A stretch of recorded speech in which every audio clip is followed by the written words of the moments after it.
between Cameroon and Nigeria, the first one. They hosted it. The second one we hosted. And we had 7 countries, some African countries and some European countries. The next one is going to be hosted here in Nigeria. That's in the first quarter of next year. It's under the same sponsorship that this exercise is running. But the vessel we are using is provided by the Netherlands. Okay, you've had the Obangami Express. Yeah. Now, let's use that maybe as a base to say, how would you rate this collaboration? How effective do you think it would be, especially in curbing this oil theft thing? Whatever skill we learn will help us to curb oil theft. That is movement of whatever is stolen out of the country through the waters.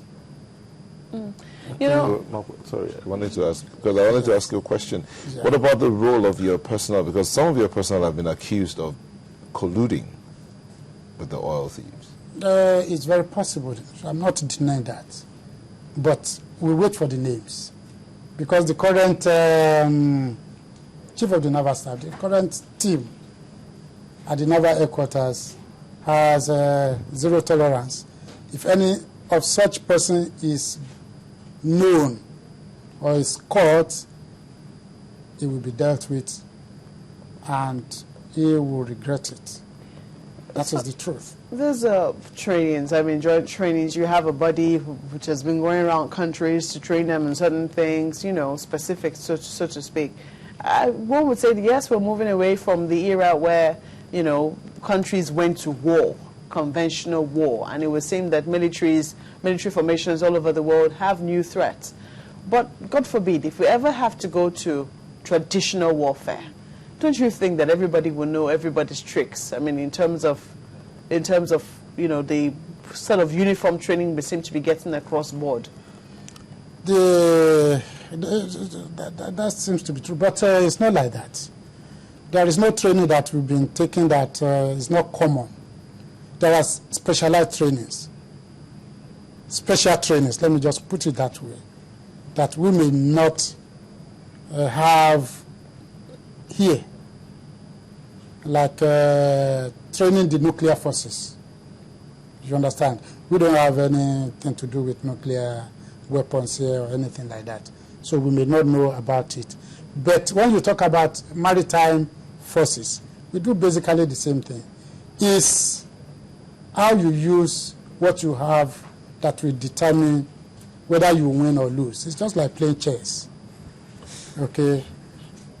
Your opponent may know your next move. If he knows your next move, you may know how to counter it. And just like watching football.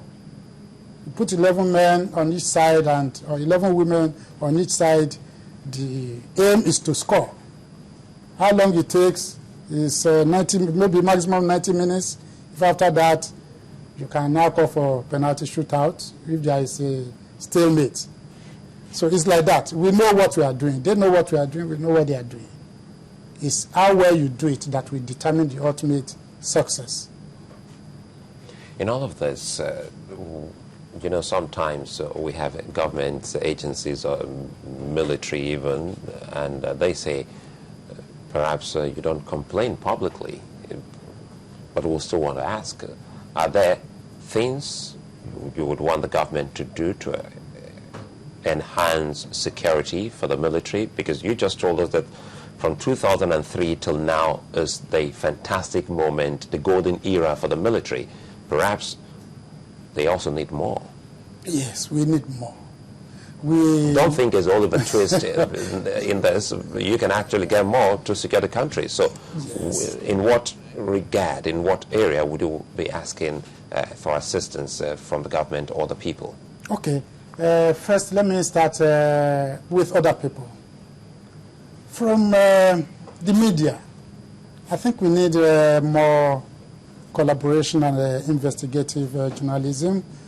The people who steal the Nigerian crude are not ghosts, and they are not spirits.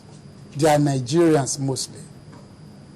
I think the media can do something there to unravel who these people are and let the whole world know them. That is one. It's interesting you bring this back to the media because Yes. we from what we understand, the way it works in the media right now, there's plenty of stories flying, but nobody has been able to confirm because it would seem that mom seems to be the word with the authorities as well. Well, That's very true. I mean, there are names that have been flying about in the media, and then nobody has been able to confirm that for sure. Because it would seem that it seems like it's a mafia-like operation when it comes to oil theft. And that is the fear. Are the authorities also afraid of that? Because Yes. one would think that when you're prosecuting people who are suspected to be thieves or whom you have caught in the courts, the media would know. Yes, that is the fear now. We have two fears. The first one is what we have just said. These people getting rich, becoming rich. After some time, they become like the drug cartel in South America. They will dictate who becomes the president, who becomes anything. They have the money to do it. Maybe they have their own private armies to do it. Okay, that is one aspect. The second aspect is the environment itself. Everybody is concerned about the environment. If you have been to the Niger Delta, you know exactly what I'm talking about. Badly polluted, and it will take years to clean up. That is another one. Okay, if I go to the second one, government, we need more ships. Ships of different classes. We call it mix of vessels. Okay, frigates, not boats, frigates, corvettes, then seaworld defense boats, and things like that. That's what we need to be on the water all the time. Then also, we need information. We need information, and for information, we gather information, but we don't have enough of it. Most of what we do is we react to situation. We should not react to situation. We should be able to preempt. So we should be proactive in all of this. Yeah, proactive all the time, not just reacting to what is happening, no. Well, we'd like to thank you, Rear Admiral Olufemi Ogunjimi, Chief of Training and Operations, Nigerian Navy. Thanks for coming on the program. Thank you very much.